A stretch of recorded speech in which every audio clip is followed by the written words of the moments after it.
Hai, Assalamualaikum warahmatullahi wabarakatuh. InsyaAllah bertemu lagi kita dalam kelas tutorial yang seterusnya.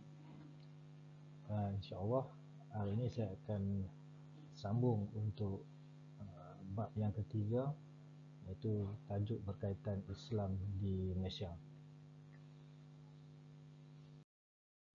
Dalam topik Islam di Malaysia ni, antara sat-sat topik yang akan kita bincang ialah berkaitan dengan kedudukan Islam dalam perlembagaan masyarakat Islam di Malaysia, dan juga kita akan bincangkan tentang kedudukan agama-agama lain di Malaysia serta Islam dan kepelbagaian dalam budaya Malaysia yang mempunyai pelbagai masyarakat.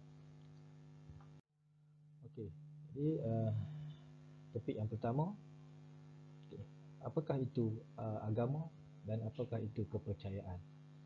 So kita kena faham, agama dan kepercayaan adalah dua perkara yang berbeza. Jadi dekat sini kita nak melihat apakah perbezaan antara agama dan juga kepercayaan. Okey, agama adalah satu hubungan suci antara manusia dengan kuasa luar biasa. Maksudnya kat sini kuasa luar biasa ni kita merujuk kepada pencipta. Okay? Manakala kepercayaan pula, kepercayaan iaitu kita mempercayai akan sesuatu perkara dan melahirkan adat atau pantang larang. Maksudnya kita percaya kepada suatu perkara, maka kita ciptalah adat, kita cipta pantang larang. Contoh dalam bab kepercayaan ni, kita katakan kadang-kadang orang tua dulu dia melarang kita untuk duduk di atas bantal. So jadi dia meletakkan satu kepercayaan, kalau kata kita duduk atas bantal, maksudnya nanti akan tumbuh, akan naik bisul. So jadi itu sebenarnya contoh kepercayaan yang paling simple lah. Sedangkan kalau kata kita fikir secara logiknya, apa sangkut paut bisul dengan bantal kan? Tapi itu contoh dalam bab kepercayaan. Jadi lahirlah pantang larang dia, kita jangan duduk atas bantal apa semua. Nanti kalau duduk atas bantal dia akan jadi naik bisul lah. Itu semua contoh kepercayaan. Okey, selanjutnya lah kita melihat tentang definisi bagi Melayu. Dalam perlembagaan sebenarnya, kalau kita rujuk perlembagaan Persekutuan Malaysia, ada ditakrifkan tentang Melayu, iaitu merujuk kepada perkara 160. Jadi dalam perkara 160, seseorang itu dianggap sebagai Melayu apabila dia beragama Islam. Itu yang pertamalah. Yang kedua ialah dia mesti bertutur menggunakan bahasa Melayu. Yang ketiga, dia mengamalkan adat istiadat Melayu. Ini antara takrifan yang mudah yang meletakkan seseorang itu dianggap sebagai Melayu dengan merujuk perkara 160 dalam perlembagaan persekutuan. Okey. Bagi agama pula, dalam persekutuan, perlembagaan kita juga meletakkan kedudukan agama bagi persekutuan dengan dirujuk di dalam perkara 3. Perkara 3, gelap pula. Perkara 3. Jadi dalam perkara 3 perlembagaan persekutuan telah dinyatakan tentang agama rasmi bagi persekutuan, di mana agama rasmi bagi Persekutuan Malaysia adalah agama Islam. Namun begitu, di Malaysia juga kita meletakkan bahawa agama-agama lain masih bebas diamalkan. So maksudnya walaupun Islam itu agama rasmi, namun bagi penganut-penganut agama selain daripada Islam, diorang bebas mengamalkan upacara keagamaan masing-masing. Dan dalam perlembagaan juga meletakkan bahawa yang di-Pertuan Agong adalah ketua bagi agama Islam. Maksudnya Agong ni adalah ketua agama Islam bagi negeri-negeri yang tidak mempunyai sultan. Contoh kalau kita lihat di Malaysia, negeri yang tak ada sultan seperti Pulau Pinang, Melaka, Sabah, Sarawak, itu contoh-contoh negeri yang tiada sultan. Jadi bila tak ada sultan, Agong adalah ketua agama Islam. Dan dalam perlembagaan kita juga meletakkan perkara berkaitan dengan kebebasan beragama. Iaitu kita boleh lihat dalam perkara 11. Perkara 11 Perlembagaan Persekutuan meletakkan bahawa setiap warga negara bebas untuk mengamalkan agama masing-masing. So malahan dalam perlembagaan juga meletakkan syarat bahawa seseorang yang beragama lain tidak boleh dipaksa, tidak boleh dipaksa untuk membayar cukai demi kegunaan agama lain. Contoh, kalau kata kita nak bina masjid, kita tak boleh nak paksa orang yang bukan Islam untuk bagi derma, bayar cukai sebab kita nak bina masjid. Tapi kalau untuk agama masing-masing, tak ada masalah. Dan di Malaysia juga terdapatnya undang-undang yang boleh menyekat penyebaran agama selain daripada Islam dalam kalangan orang Melayu. Dan sebenarnya kita lihat tentang perkembangan Islam di Malaysia. Jadi dalam bab perkembangan Islam di Malaysia ni, dikatakan Islam telah sampai ke alam Melayu seawal abad ke-13. Bila kata kita bicara tentang alam Melayu, kena faham bukan tanah Melayu saja. Alam Melayu ni maksudnya merujuk kepada seluruh Nusantara. Jadi dikatakan Islam telah sampai pada abad ke-13. Apa bukti kata Islam dah sampai pada abad ke-13? Ni berdasarkan batu bersurat ni yang dijumpai di mana? Di Terengganu, yang mana tarikh batu bersurat itu tertulis tahun 1212. Dan Islam terus berkembang apabila munculnya Kesultanan Melayu Melaka pada abad ke-15. Di mana macam mana Islam itu boleh berkembang? Apabila istana dijadikan sebagai pusat pengajian. Dan dalam ajaran Islam, perkara yang utama yang ditekankan adalah mengenal Tuhan ataupun Allah yang Esa. Konsep-konsep yang ditekankan dalam Islam. Jadi bila kita bincang konsep-konsep yang ditekankan dalam Islam, yang pertama ialah kepercayaan kepada Tuhan. So dalam Islam dia menekankan bahawa kita harus percaya kepada Tuhan. Dan Tuhan tersebut mestilah Tuhan yang satu ataupun Tuhan yang Esa. Maksudnya kita tidak mempercayai Tuhan-Tuhan yang lain. Kita hanya percaya kepada satu sahaja Tuhan. Dan manakala Al-Quran pula dijadikan sebagai asas. Asas apa? Sebagai asas untuk sumber hukuman. Maksudnya Al-Quran itu dijadikan panduan sebagai kita punya garis panduan dalam menempuh kehidupan. Selain daripada itu, selain daripada Al-Quran, kita juga ada hadis. Hadis ni apa? Hadis ni adalah amalan-amalan yang dilakukan oleh Nabi Muhammad SAW. Selain daripada itu, Islam juga menekankan kepada rukun Islam dan juga rukun iman. So rasanya semua tahu apa itu rukun Islam, apa itu rukun iman. Antaranya rukun Islam ni apa? Dia mesti kena mengucap dua kalimah syahadat, berpuasa di bulan Ramadan. Manakala rukun iman itu percaya kepada Tuhan, percaya kepada malaikat. Itu contoh-contoh rukun Islam dan rukun iman. Yang seterusnya ialah kita nak melihat tentang hubungan yang ditekankan dalam Islam. Ada tiga yang ditekankan dalam Islam. Yang pertama, hubungan manusia dengan Allah sebagai pencipta. Hubungan manusia sesama manusia dan juga hubungan manusia dengan alam. Jadi dalam hubungan yang pertama ini, hubungan antara manusia dengan Allah, kita harus memahami dan kita meyakini bahawa Allah lah yang menciptakan kebahagiaan bagi manusia. Dan kita manusia ni adalah hamba kepada Allah. Dan apa bukti nak menyatakan kita ni hamba? Itu kita harus melakukan amal ibadat. Itu dalam bab hubungan manusia dengan Allah. Manakala hubungan manusia dengan manusia pula, kita kena lihat dalam konteks hubungan berdasarkan persaudaraan, okey, dan juga keturunan. Sebab tu kita ni sebagai orang Islam, kita selalu mengakui bahawa kita saudara sesama Islam. Sebab itu yang ditekankan dalam hubungan manusia dengan manusia dalam konteks Islam.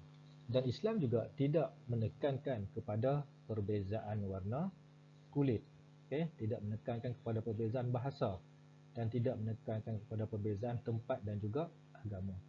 Maksudnya dalam bab hubungan manusia dengan manusia ni, Islam membenarkan untuk kita berhubung dengan semua orang tanpa mengira warna kulit, bahasa, tempat dan agama. Malahan ada satu ayat Quran yang nyatakan bahawa tidak aku ciptakan manusia ini daripada pelbagai kelompok atau pelbagai kaum, melainkan untuk kita saling kenal, mengenali. Okey. Maksudnya ialah yang ketiga, hubungan manusia dengan alam. Okey. Dalam bab hubungan manusia dengan alam ni, kita kena faham manusia ini adalah pentadbir alam ataupun dikatakan sebagai khalifah. Sebab tu orang kata dia nak cipta khalifah dekat muka bumi ni. Jadi kita ni adalah sebagai pentadbir. Jadi sebagai pentadbir kita harus menghormati kejadian alam. Macam mana cara menghormati kejadian alam? Jadi tak perlulah nak memusnahkan alam sekiranya ianya tidak memberikan kebaikan kepada manusia ataupun memberikan kesan buruk yang lebih kepada manusia. Okey, yang seterusnya ialah kita tengok pula aspek-aspek yang ditekankan yang lain dalam Islam, iaitu berkaitan dengan pelihara jiwa. Okey, kita kena senantiasa memelihara kita punya jiwa. Okey, jiwa kita ni maksudnya kita senantiasa dalam keadaan berprasangka baik, hati yang bersih, itu pelihara jiwa. Kemudian yang kedua, pelihara akal fikiran. Pelihara akal fikiran ni janganlah duk fikir benda-benda yang tak baik, ataupun kita ada perasaan prasangka buruk kepada seseorang individu. Itu juga perkara yang tidak dibenarkan oleh Islam. Yang seterusnya ialah pelihara maruah dan keturunan. Ini kalau kita lihat, kita kena jaga nama baik lah, nama baik keluarga, nama baik orang tua kita. Jadi ini juga perkara yang ditekankan dalam Islam. Daripada itu ialah pelihara harta benda. So bila kata dalam bab mengumpul harta benda ni, pastikanlah segala kekayaan yang kita dapat tu adalah melalui cara yang halal. Dan setiap harta yang kita ada, kita harus jaga. Sebab nanti di akhirnya nanti kita akan ditanya di akhirat apa yang kita lakukan dengan harta yang kita ada. Apakah cara yang kita gunakan untuk kita mendapat harta tersebut. Okey, yang seterusnya ialah pelihara hak dan kebebasan. Islam memberikan hak dan juga kebebasan dalam kita melakukan apa-apa perkara, selagi mana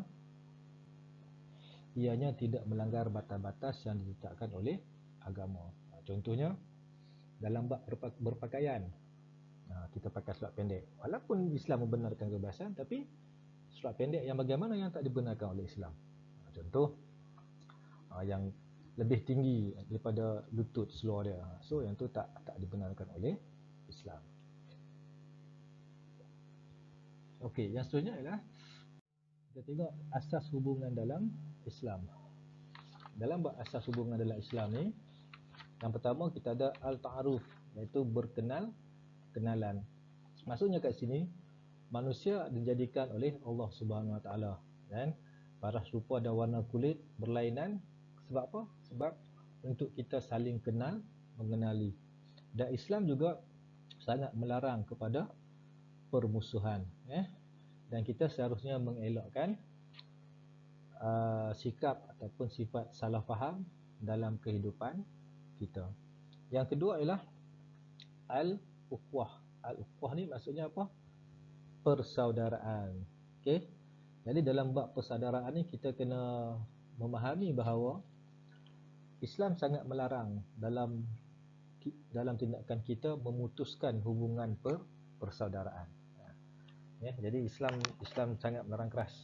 Jadi kalau kata kita ada kawan tak bercakap 3 hari tu, elok-eloklah kita bermaaf-maafan. Walaupun kita bukan daripada satu keluarga, tapi kita tetap bersaudara dalam konteks agama.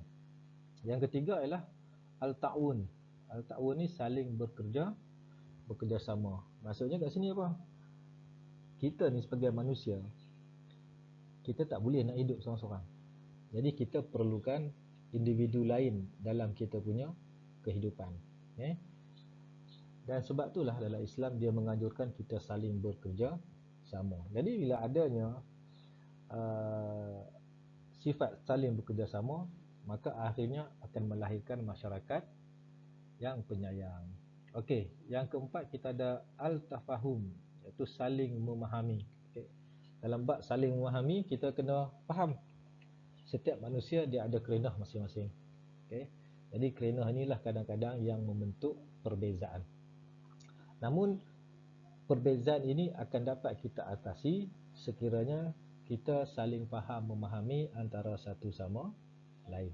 Dengan adanya sifat saling faham memahami, maka akan melahirkanlah masyarakat yang penyayang, masyarakat yang lebih harmoni. Okey, yang kelima kita ada al-mahabbah. Al-mahabbah ni iaitu sifat berkasih sayang.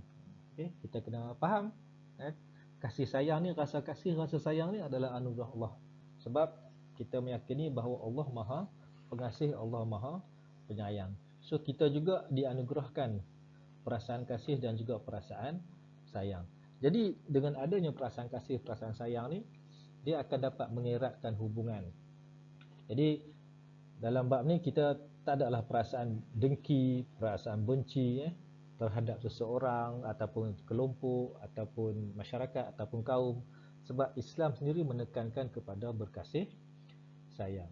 Okey, yang takrif yang keenam iaitu al-tadamun, iaitu menjamin. Maksud jamin menjamin ni macam mana? Kita saling bantu membantu, kita saling melindungi antara satu sama lain. Maksudnya kat sini kalau kata kita hidup berjiran, kita pastikan jiran kita ni kita tak ada kacau dia. Maksudnya kita bagi jaminan pada dia bahawa dia akan hidup dalam keadaan yang aman. Sebab Islam tidak membenarkan kita mengganggu antara satu sama lain. Okey, itu dalam bab asas hubungan dalam Islam.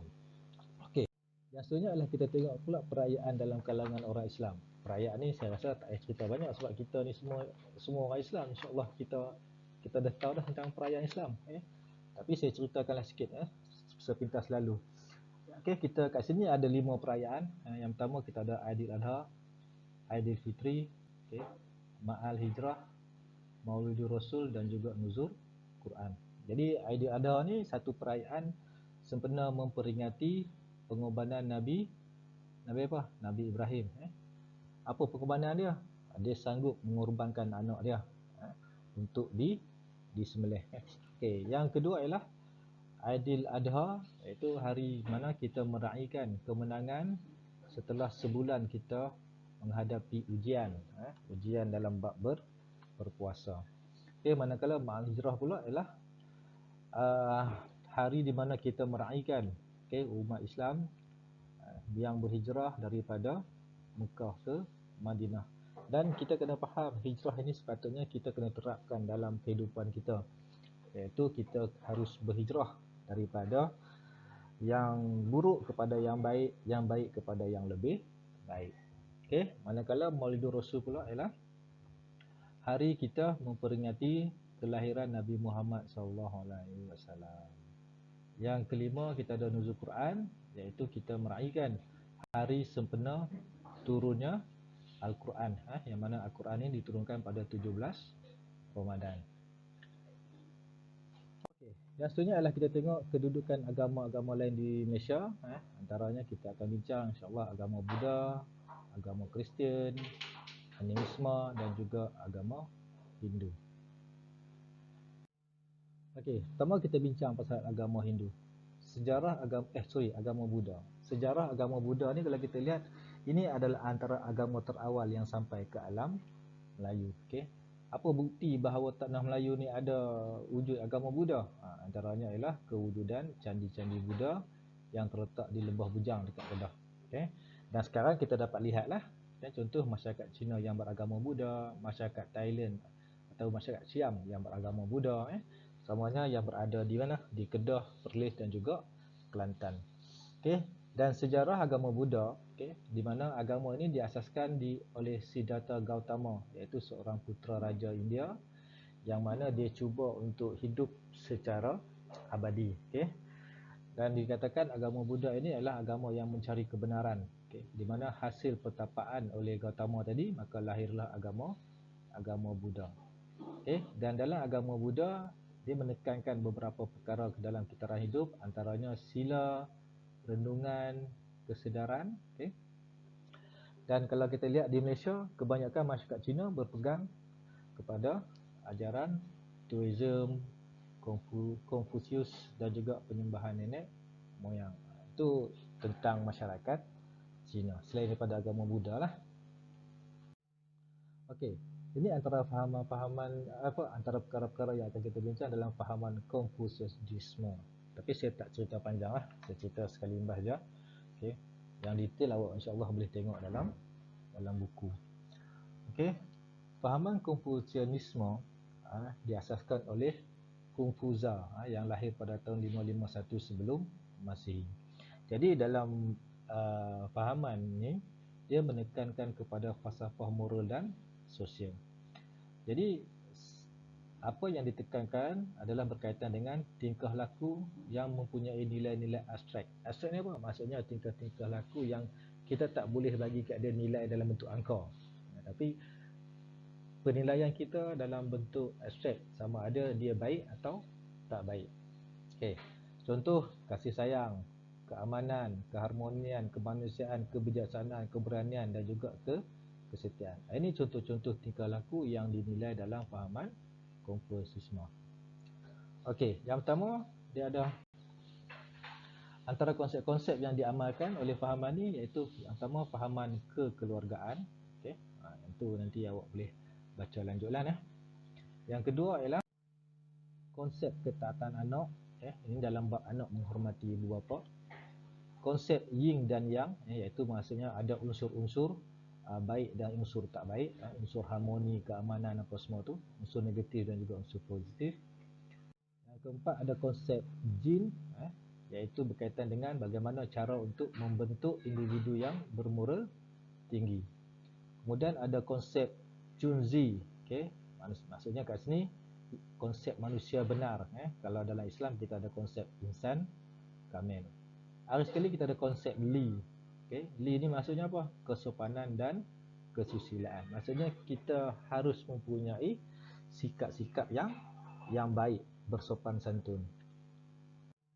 Okey, antara perayaan utama dalam kalangan orang Cina, yang pertama kita ada Tahun Baru Cina, kita ada Pesta Tanglung, kita ada Cap Gome, Chin Meng dan juga Chung. Okey, kita tengok yang pertama. Tahun Baru Cina adalah antara perayaan yang paling penting dalam kalangan orang Cina, di mana semasa perayaan Tahun Baru Cina ni kebiasaannya orang-orang Cina akan bakar mercun. Kenapa bakar mercun? Sebab nak menghalau nasib yang malang. Kemudian ada Pesta Tanglung. Pesta ini bermula di zaman dinasti Han. Dan semasa Pesta Tanglung akan adalah bakar mercun, bakar tanglung dan juga tarian singa. Cap Gomeh pula adalah upacara sembahyang. Yang ini dikaitkan dengan upacara kita, upacara masyarakat orang Cina, dia bakar colok yang besar tu. Biasanya ni kita akan nampak lah dekat depan-depan kedai, dia bakar colok yang besar. Itu maksudnya dia sedang menyambut perayaan Cap Gomeh. Okey, perayaan Cimeng pula adalah berkaitan dengan apa? Berkaitan dengan perayaan untuk memperingati orang yang telah meninggal dunia. Jadi semasa perayaan Cimeng ni, kebanyakan masyarakat Cina akan pergi ke jerat-jerat Cina lah untuk menziarahi kubur-kubur orang yang telah meninggal dunia.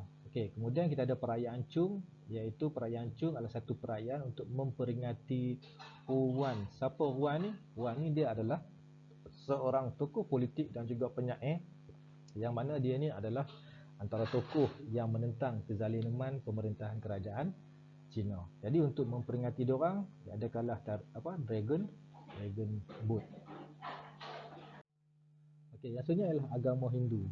Agama Hindu atau dikenali sebagai Sanatana Dharma ataupun agama abadi. Jadi kalau kita lihat agama Hindu ni, kita tak pasti siapa pengasas dia sebab ini antara agama yang tertua di dunia. Namun dalam kitab utamanya adalah kitab Veda, yang mana Veda ni ada 4, iaitu yang pertama Rig, adanya Sama, Yajur dan juga Atharva. Dan dalam kepercayaan agama Hindu ada 3 dewa yang utama, iaitu Dewa Brahma ataupun dikenali sebagai Dewa Pencipta, Dewa Vishnu, Dewa Pelindung, dan juga Dewa Siva, iaitu Dewa Pemusnah. Okey, antara ciri-ciri agama Hindu, okey, agama Hindu ni dia mempercayai kepada dewa-dewa. Dan asas agama Hindu adalah Tuhan itu satu. Namun dikatakan Tuhan itu menjelma, menjelma dalam bentuk dewa-dewa. Contoh Dewa Brahma, Dewa Vishnu, Dewa Siva, dan juga dewa-dewa yang lainlah. Contoh ada Indra, ada Surya, ada Agni. Itu contoh-contoh dewa yang lain dalam kepercayaan agama Hindu. Okey. Dan dalam percayaan agama Hindu juga dia ada konsep karma dan juga kelahiran semula. Maksudnya karma ni apa? Apa yang kita buat, itulah yang akan dibalas. Dan dalam kepercayaan agama Hindu juga dia ada konsep kelahiran semula. Jadi sebab tu dalam masyarakat Hindu dia orang percaya bahawa seseorang itu dilahirkan mengikut kasta berdasarkan apa yang telah dilakukan dalam kehidupan yang terdahulu. Maksudnya kalau kelahiran kita sebelum ni kita melakukan perkara-perkara yang baik, selepas kelahiran semula kita akan dapat kasta yang lebih baik. Percaya kepada konsep kelahiran semula, dan dia orang juga percaya kepada kita ni akan dilahirkan semula. Okey, yang seterusnya adalah kitab-kitab Veda. Kitab-kitab Veda ni menjadi panduan dalam masyarakat dan juga pengamal ajaran Hindu. Yang mana dalam kitab-kitab Veda ni banyak meriwayatkan tentang riwayat hidup, amalan politik, kebudayaan dan macam-macam lagi lah. Dan antara perayaan utama dalam masyarakat orang India ataupun masyarakat Hindu, kita ada perayaan Deepavali, Thaipusam, Tahun Baru India, Menyambut Dewa dan juga Thai Pongal. Deepavali ini adalah satu perayaan yang disambut pada 14 Aipasi, iaitu Aipasi ini salah satu bulan dalam kalender orang Tamil lah. Jadi kalau kita lihat Deepavali ini satu perayaan yang mana dia meraihkan kemenangan terhadap kejahatan ataupun kegelapan roh. Sebab tu kita lihat semasa Deepavali biasanya rumah-rumah masyarakat India akan dihias dengan pelita-pelita, lampu-lampu, sebab dia nak menghalau kuasa jahat. Thaipusam pula merupakan hari memperingati ataupun hari menghormati Dewa Murugan. So jadi biasanya kalau kat Malaysia ni Deepavali, Thaipusam yang popular di Ipoh, di Batu Cave, di Penang. Ini biasanya dilakukan upacara besar-besaran lah di 3 tempat ni. Tempat lain pun ada juga, tapi ini 3 tempat utama yang mana Thaipusam disambut secara besar-besaran. Dan Thaipusam juga adalah satu perayaan untuk menunaikan nazar dan juga menebus dosa. Jadi cara nak tunaikan nazar, cara nak tebus dosa, apa yang dibuat? Antaranya mencukur rambut dan juga membawa kabadi. Tahun Baru India pula disambut pada 14 April. Biasanya dalam Tahun Baru India ni diadakan upacara apa? Mandi minyak. Itu biasa dia orang bangun pagi-pagi dan badan dilumurkan dengan minyak. Kemudian menyambut dewa. Ini biasanya dikaitkan dengan upacara 2 dewa utama, iaitu Dewa Murugan yang disambut pada April, manakala yang kedua Dewa Vigar yang disambut pada bulan Oktober. Thai Pongal adalah pesta memasak. Thai Pongal ni pesta memasak, maksudnya masyarakat India akan masak nasi bersama dengan susu di dalam belanga. So dan Thai Pongal ni ada 3 hari yang sangat penting, iaitu yang pertama ialah Pongal. Pongal yang pertama dikaitkan dengan masyarakat petani. Contohnya geng-geng pesawah padi, sebab nak melahirkan rasa syukur di atas hasil tuaian yang banyak. Yang kedua ada mutu ponggel, dikaitkan dengan penternak lembu, dan untuk hari kesyukuran dengan hasil lembu yang banyak. Dan yang ketiga adalah kani ponggel, yang ni untuk geng-geng anak darah. Okey, yang seterusnya kita ada agama Kristian. Agama Kristian ni diasaskan oleh Jesus Christ, okey. Di mana kalau kita lihat agama Kristian sampai ke tanah Melayu dibawa oleh penjajah Portugis. Yang mana penjajah Portugis ni dia adalah penjajah yang bermazhabkan Katolik. Okay. Kitab utama adalah kitab Bible yang terbahagi kepada dua, iaitu yang pertama Old Testament, yang kedua adalah New Testament. Dan dalam masyarakat Kristian, mereka mempercayai bahawa Nabi Isa adalah anak Tuhan. Okey, 4 prinsip utama dalam dalam kepercayaan agama Kristian. Yang pertama ialah percaya kepada hanya terdapat satu Tuhan sahaja yang menciptakan seluruh alam. Namun dalam masa yang sama mereka juga mempercayai pada konsep Trinity, iaitu Tuhan Bapa, Tuhan Anak dan juga Tuhan Holy Spirit. Okey. Dan dalam ajaran Kristian mereka mesti mengikuti ajaran Yesus. Apa ajaran Yesus? Iaitu mencintai Tuhan, melayan manusia secara adil dan juga harus hidup secara aman dan damai. Yang keempat ialah setiap orang akan diadili oleh Tuhan. Maksudnya mereka mempercayai bahawa apa yang mereka lakukan tetap akan dinilai dan diadili oleh Tuhan. Okey, yang seterusnya adalah perayaan utama. Yang pertama kita ada perayaan Eucharis, iaitu di mana perhimpunan suci ataupun masyarakat Kristian mengadakan makan malam yang terakhir.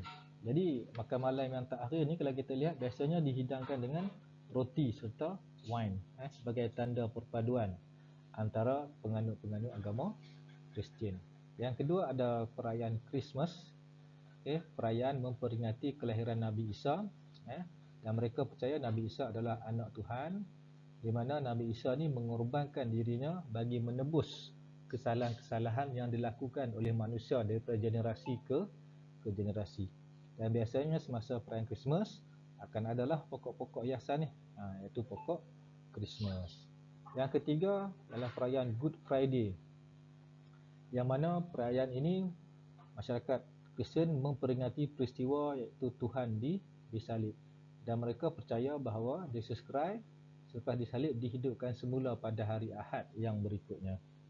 Okey, itu berkaitan dengan agama Kristian. Okey, yang seterusnya adalah kita lihat kepercayaan animisme. Okey, kepercayaan animisme ni